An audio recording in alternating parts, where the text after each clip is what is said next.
So hey guys, welcome back to my channel dream boys 94. So ఈ రోజు వచ్చేసి మనమైతే విశాఖపట్నంలో ద్వారకా నగరంలో మనకైతే ఒక గణేష్ని అయితే పెట్టారు. సో దాని గురించి అయితే మనం ఈరోజు ఈ ఫ్యాక్ట్లో అయితే తెలుసుకుందాం.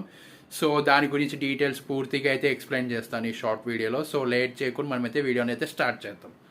విశాఖపట్నం ద్వారకా నగరం గణపతి ఉత్సవాలలో ప్రత్యేక స్థానం కలిగి ఉంది. ఇక్కడ వచ్చేసి ప్రతి ఏటా మనకి భారీ గణపతులు అయితే విగ్రహాలు అయితే ప్రతిష్ఠిస్తారు.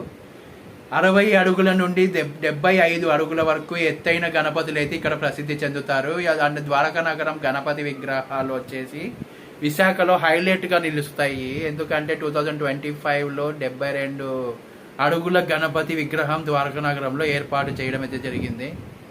సో ఈ విగ్రహం వచ్చేసి మనకైతే వేలాది మంది భక్తులను ఆకర్షించింది. సో 2024లో 70 అడుగుల ఎత్తైన గణపతి ఇక్కడ హైలైట్ అయ్యింది.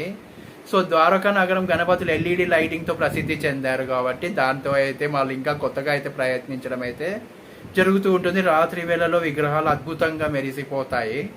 సో గణపతి విగ్రహాల ముందు ప్రత్యేక సాంస్కృతిక ప్రదర్శనలు జరుగుతూ ఉంటాయి. ఎక్కడ చూసినా కూడా అదే ఉంటుంది. ఇంకా ఎందుకు అంటే గణపతికి అలాంటి మ్యూజిక్ అంటే చాలా ఇష్టం కాబట్టి, అండ్ అలాంటివి పెడితే గణేష్ని చూసేకి వచ్చిన వాళ్ళు కూడా చూస్తారని అయితే వాళ్ళైతే ఆలోచించి అది పెట్టడం అయితే జరుగుతూ ఉంటుంది. సో ఇక్కడ గణపతి విగ్రహాలను మట్టి, క్లే, ప్లాస్టర్ ఆఫ్ ప్యారిస్తో తయారు చేయడం అయితే జరుగుతుంది.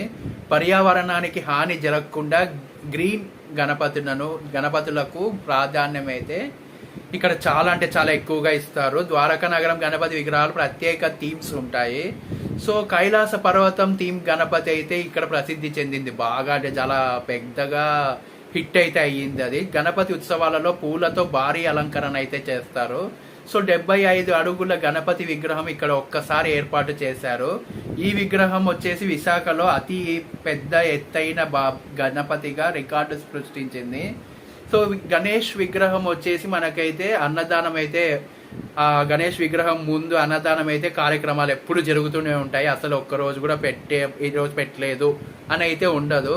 సో భక్తుల కోరికలు కోరుతూ గణపతిని దర్శిస్తారు. సో ద్వారకా నగరం గణపతి వద్ద చాలా భక్తుల రద్దీ ఎప్పుడూ ఎక్కువగానే ఉంటుంది. కొంచెం కూడా తగ్గేదైతే ఉండదు.